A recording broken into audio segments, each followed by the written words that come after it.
Hey everyone, welcome to our Wednesday video. This is always the video where we read the YouTube comments from last week. I picked a bunch.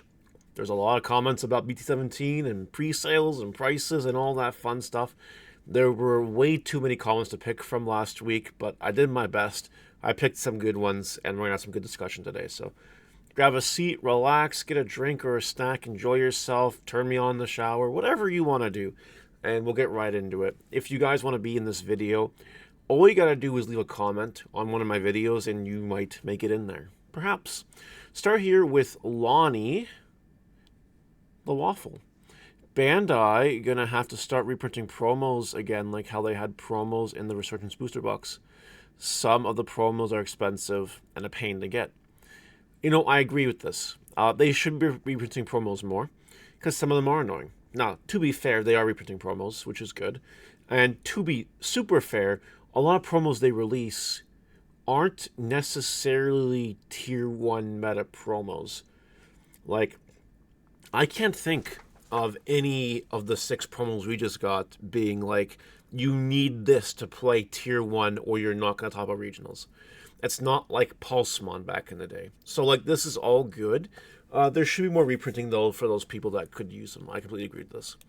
Benjamin Wiseman, I think when it comes to pre-sales, since there are some exceptions to the rule, if you see a price you're willing to pay for a card that will be meta-relevant, just go for it. The meta-relevant part is key, though. Cards that aren't will always drop. This is, I guess, true, in a sense. Cards that are meta will always drop is usually true, and just going for it. I'm a big fan of not going against the grain, right?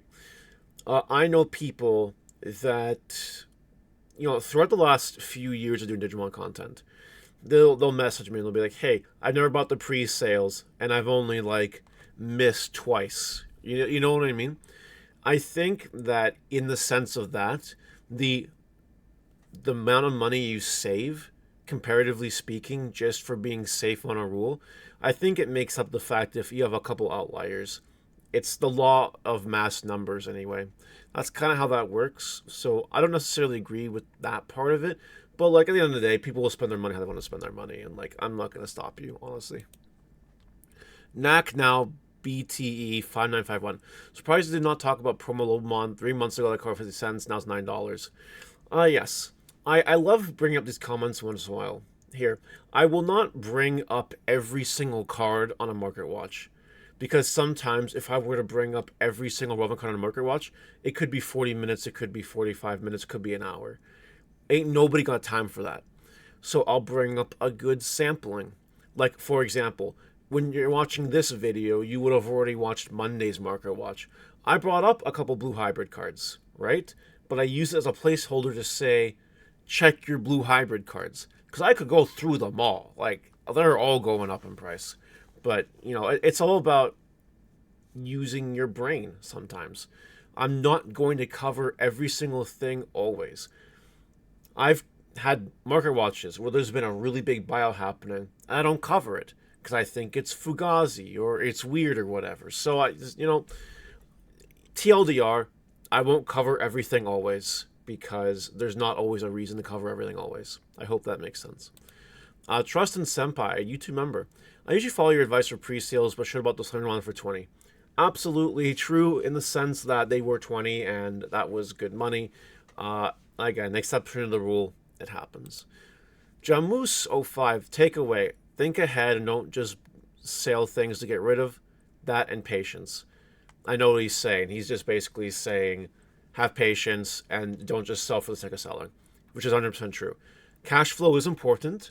And sometimes you got to get rid of some things for cash flow, and that's fine. But if you don't have to, and you have a good feeling about something, don't. Play it out. Odds are it might go in your favor if you know what you're talking about. Kaz, 187. Timing is a great difference, and it's really neat to see the example happen in real time. Thank you, Mr. Mario. Well, you're welcome. And I'm glad that you enjoyed the video. Mox Moonstone, brother, the good Dex deck doesn't play Adora and Kosuke. Offer them tomorrow.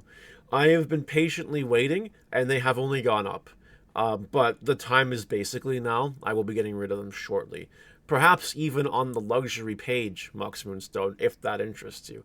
I know you're a max rarity guy. Noah Gelman, Dieborn already up to $25. Sell. I think I covered this comment indirectly in another video I made last week on the video about the patience and when to sell. And I straight up said, yeah, I should have sold them at 25, but didn't have time. Yeah, this is a little bit outdated, but you know, check YouTube comments. You never know what gems you could find. Werewolves Lichens. I got my box for $75 on eBay. The seller has honored the price and just shipped it. Good.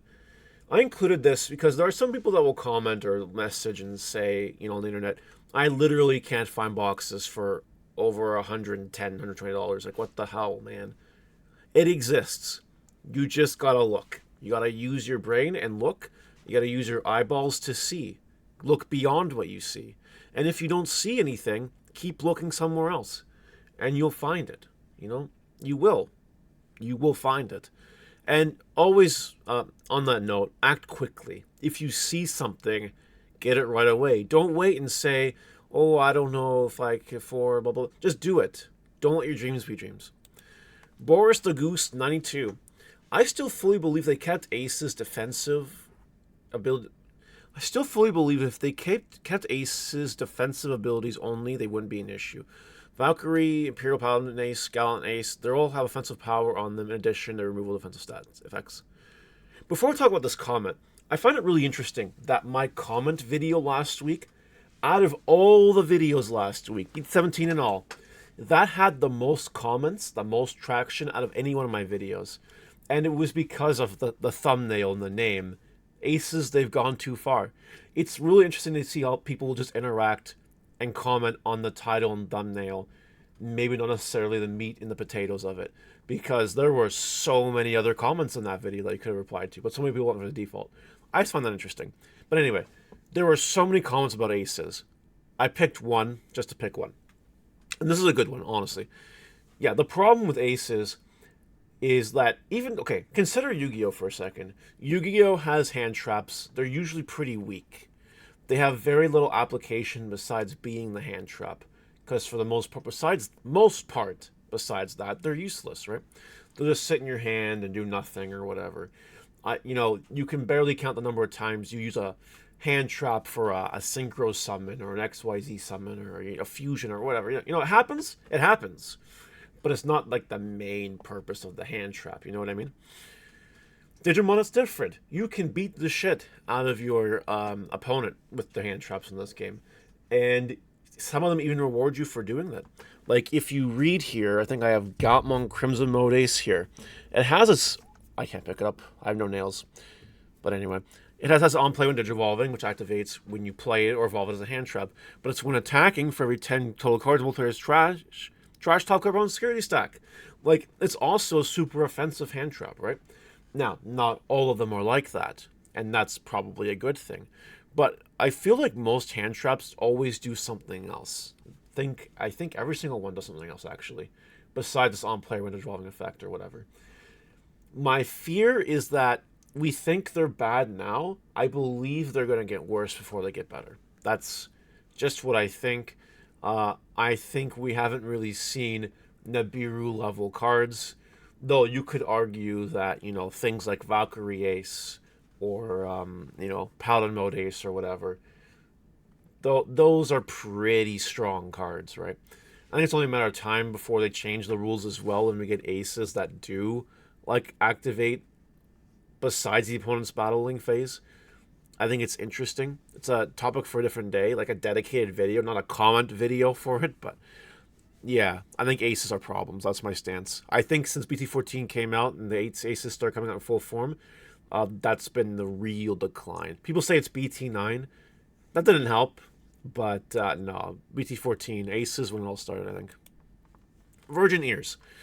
But in all seriousness, though, Imperial is the problem deck, and the fact that Bandai is just constantly milking the support out of his metaphorical utters really makes me hate the deck.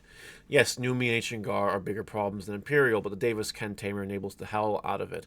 Essentially gives you free bodies, which is also probably a search, with no drawbacks every turn, and source strip and memory gain to further enable the new BS Pale. Yeah, I agree. Imperial is tier 1, and that Tamer, the BT16 one, is one of the reasons why this deck is so good. because it's just free advantage for nothing. It's absolutely crazy. The more I see, if I see like 2 Davis Ken throughout the course of an Imperial game, the Imperial player wins that game almost every time. It's just crazy. It is what it is, and Bandai's right. Imperial's a fan favorite, so it will get the support constantly. Wish too much. Come on the dark side and dabble in Star Wars Unlimited. Nice back and forth game that a few of us have started playing. I will say this. I really haven't had any interest up till now to even try that. But Max Tapera, if you're watching this, or if someone knows Max Tapera and wants to formally invite him on my behalf, now that I'm not really streaming Digimon and I'm going back to Variety Land, I am down to try the game. On stream. Live. I'm just saying. Marcelo Loliva. My theory is that there's no delay. We're going into conspiracy theory territory here, but let's just go with it. Since Bandai is speeding things up and the unification format, it is more than obvious that they are and they will continue to be short printing sets. They have been doing it since BT16.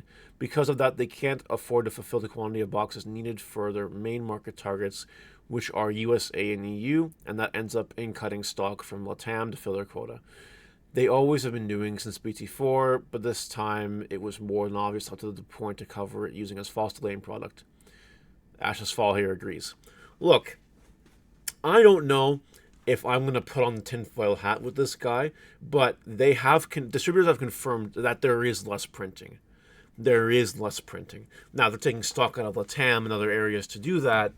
I don't know. I have no idea. But there will be less printing for the next year, and we just got to deal with it. Digimon players, we just got to deal with it. We got to fight strong together.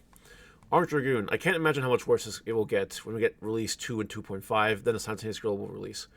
I think the global release will be better, but until then, it will be crap.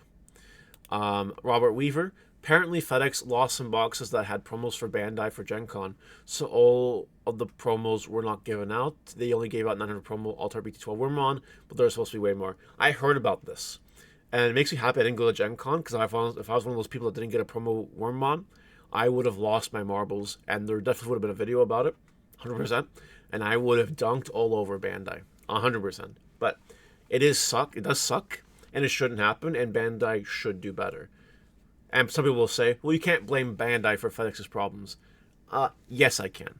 They have the ability to use other shipping companies. They have the ability to ship things sooner, in the sense that in case something goes wrong, that's fine. Yeah. That's my piece on that. Then we have Lost the File TCG. I have faith in Dex Doru deck, but the problem is I believe that Luga base is better than Dorumon. I do agree with this. The Lugumon base is better, and you're seeing the Lugumon cards go up in value, and that's probably part of the reason why. Dorumon cards just can't do what the Lugumon cards do. Vindy's Warts. These pre-release prices are belligerent. 10,000%. You know it. And lastly, Cyber Dragoon 1432 is asking, roughly around what time EST is the most opportune? Either midnight or around 7 a.m. It depends on the card. If it's a meta card, I recommend midnight EST or even a few hours before. Some people will say that and be like, oh, Mario, no, blah, blah. Look,